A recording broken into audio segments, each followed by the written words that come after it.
I can smell the lemon from here.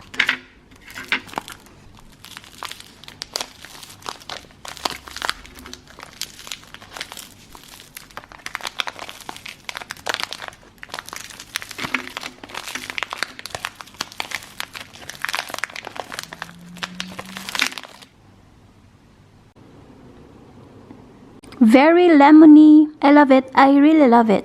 It's sour when you bite it, but then it goes off when you have fully swallowed the wafer.